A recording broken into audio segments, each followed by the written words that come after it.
Do y'all want to know how all these weight loss medications work? Um, they all do something different, but they all basically do the same thing. um, so we have this hormone in our body called leptin, and it's in charge of our immune system. It's also in charge of sugar intake, storing it, reusing it between meals, stuff like that. So what happens is leptin takes the sugar and then places it in the fat cells, which makes the fat cells grow, and then it goes back and uses that, metabolizes it for energy between meals and stuff. So the bigger your fat cells get, the more fat cells you get, the bigger they get, the more leptin needs to be produced so that your body can stay regulated and your immune system doesn't become compromised.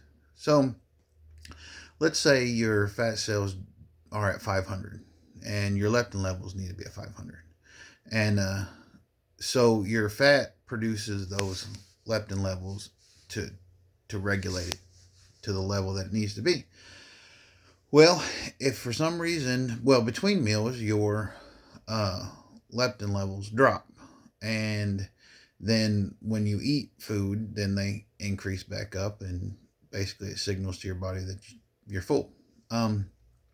So what these medications all do, and they all do it in a different way, but they all basically accomplish the same thing.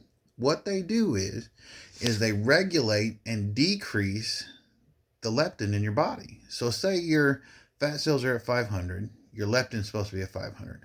Well, these medications drop that leptin level down to say 200. And your body's like, okay, I need to pull more leptin up. And it's like, can't produce anymore. It's like, oh crap. So it's like, I've got to, regulate this body so the immune system don't come compromised and everything works out great. So the only other option is it goes into fat burning mode. And what it does is it burns the fat cells, pushes the sugar out, metabolizes everything, drops it down to 200. So now your fat cells are at 200, your leptin levels at 200, you've lost the weight between the 500 and 200. So that's basically how everything works there, is it regulates that leptin level and it keeps it from increasing so that your body has no choice but to burn those fat cells. So I hope that brings, an opening to everybody to realize what exactly it is doing to your body. So now there are side effects and stuff like that aren't good on some of them, but there's also a whole lot of good that they're doing. Just hopefully they weren't that expensive. So I hope this works out for you. Thanks.